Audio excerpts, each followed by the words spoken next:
कृष्ण कहते हैं, अगर आप अपने मन को अपने वश में नहीं करेंगे तो वो आपके दुश्मन की तरह काम करना शुरू कर देगा। निर्माण केवल पहले से बनी चीजों का नया रूप है। कोशिश की जाए तो अपने अशांत मन को आसानी से नियंत्रित किया जा सकता है। इंसान नहीं, उसका मन किसी का दोस्त या दुश्मन होता है। जो किसी दूसरों पर शक करता है उसे किसी भी जगह पर खुशी नहीं मिल सकती। आपका निराश ना होना ही परम सुख होता है।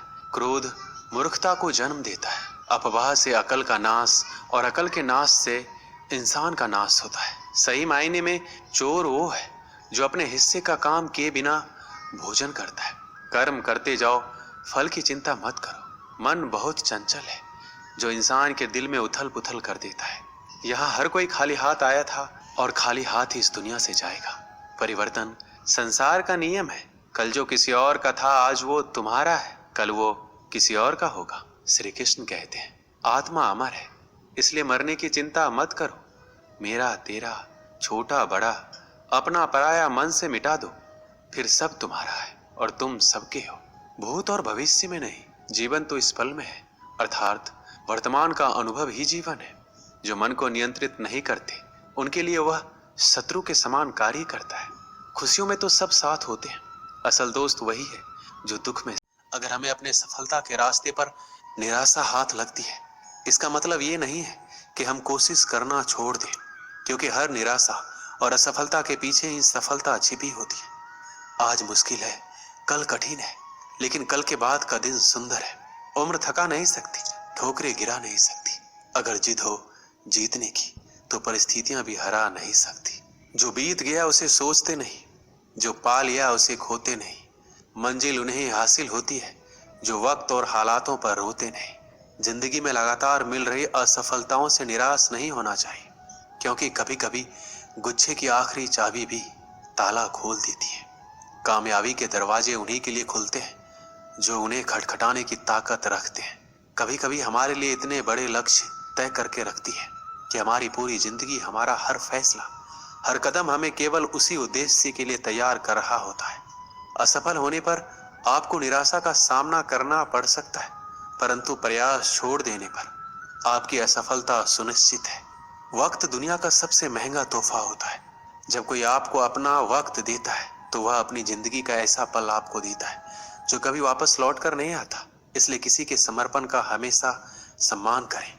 जिस रिश्तों की कदर नहीं उसके साथ रिश्ते रखकर खुद को दुख देने से अच्छा है उस रिश्ते को खत्म कर देना, क्योंकि वहां हमारा आत्म सम्मान ज्यादा मायने रखता है। अगर कोई आपकी उम्मीद से जीता है तो आप भी उसके यकीन पर खड़ा उतरिए, क्योंकि उम्मीद इंसान उसी से करता है जिसको वो सबसे करीब मानता है।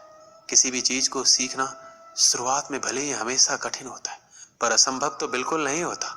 इस पल में ही अपनी तरफ से की गई बेहतरीन कोशिश आपको अगले पल में किसी बेहतरीन जगह पर ले जा सकती है। समझदार इंसान वह नहीं जो ईंट का जवाब पत्थर दे, बल्कि समझदार इंसान वो होता है जो फेंके गए ईंट से अपना घर बना ले। खुशियां उन लोगों को जरूर मिलती है जो दूसरों को खुश करने की कोशिश करते हैं।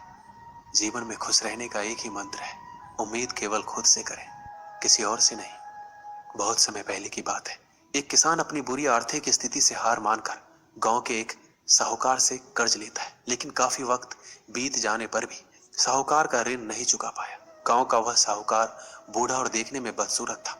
उसके अनुचित स्वभाव के कारण गांव में कोई उसे पसंद नहीं करता था। किसान के परिवार में उसके और उसकी एक बेटी के सिवा कोई और नहीं था। उसकी लड़की बहुत ही सुंदर और अच्छे स्वभाव की थी। किसान ने उसे बड़े ही लाड़ प्यार से पाला था। वो अपने पिता के साथ खेतों में काम करती, पर एक दिन उसे बूढ़ा साहूकार की नजर उसकी खूबसूरत लड़की पर पड़ी। वह उस पर मोहित हो गया। वह मन ही मन उससे विवाह करने की सोचने लगा, लेकिन उसे पता था किसान अपनी लड़की का विवाह उससे कभी नहीं करेगा।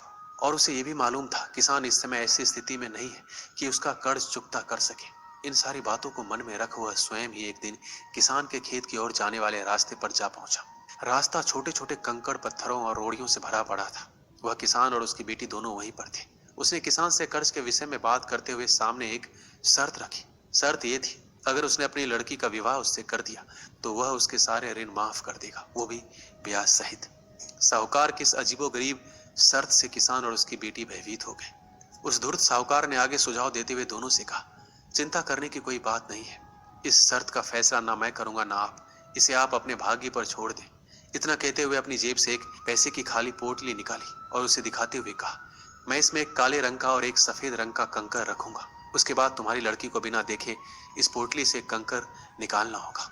और यहाँ शर्त ये रहेगी, अगर उसने काले रंग के कंकड़ को निकाला तो मुझसे विवाह करना होगा और तुम्हारे कर्ज भी माफ कर दिए जाएंगे। अगर तुम्हारी लड़की ने सफेद रंग के कंकड़ को निकाला तो इसे मुझसे विवाह नहीं करना होगा और फिर भी कर्ज माफ कर दिए जाएंगे। लेकिन अगर कंकर निकालने से मना कर दिया फिर तुम्हें जेल के सलाखों के पीछे जाना होगा। जैसे ही किसान और उसकी लड़की उसकी इस शर्त पर आपस में बात करने लगे, तभी साहूकार अचानक कंकड़ों को उठाने के लिए नीचे झुका। जैसे ही उसने 2 कंकड़ों को उठाया, उसी समय किसान की लड़की की नजर उस पर पड़ गई। उसने देखा साहूकार ने दोनों काले कंकड़ ही पोटली में रख दिए, जबकि नियम के अनुसार होना यह चाहिए था कि एक काले रंग का और दूसरा सफेद रंग का। उसके बाद साहूकार ने लड़की को पोटली से एक कंकर निकालने के लिए कहा। किसान की लड़की ने साहूकार के कहे अनुसार ही पोटली से कंकर निकाला और उसे बिना देखे हुए जानबूझकर कंकर पत्थरों से भरे रास्ते पर धीरे से उछाल दिया, जिससे जल्द ही वह काले रंग का कंकड़ भी अन्य घरों में मिल गया। उसके बाद उस लड़की ने झूठा खेद व्यक्त करते हुए कहा, ओह मैं कितनी लापरवाह हूं। साहूकार इस बात से लड़की पर थोड़ा क्रोधित हुआ, लेकिन फिर उस लड़की ने मामला संभालते हुए कहा कि आप चिंता ना करें, अगर आप पोटली खोलकर देखें कि उसमें कौन से रंग का कंकड़ बचा हुआ है तो ये साफ हो जाएगा कि मैंने कौन सा कंकड़ निकाला था, काला या सफेद।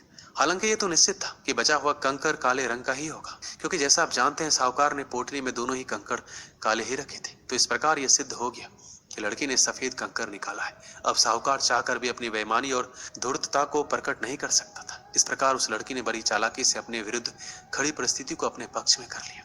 इस कहानी से यही सीख मिलती है, समस्या चाहे कितनी भी जटिल क्यों ना हो, हम उसके बारे में सोचने और उसे सुलझाने के तरीकों को बदलकर उसका समाधान आसानी से निकाल सकते हैं। इसलिए समस्या के समय घबराए नहीं, उसका डटकर और बुद्धिमानी से सामना करें। दोस्तों, इस वीडियो में बस इतना ही। मिलते हैं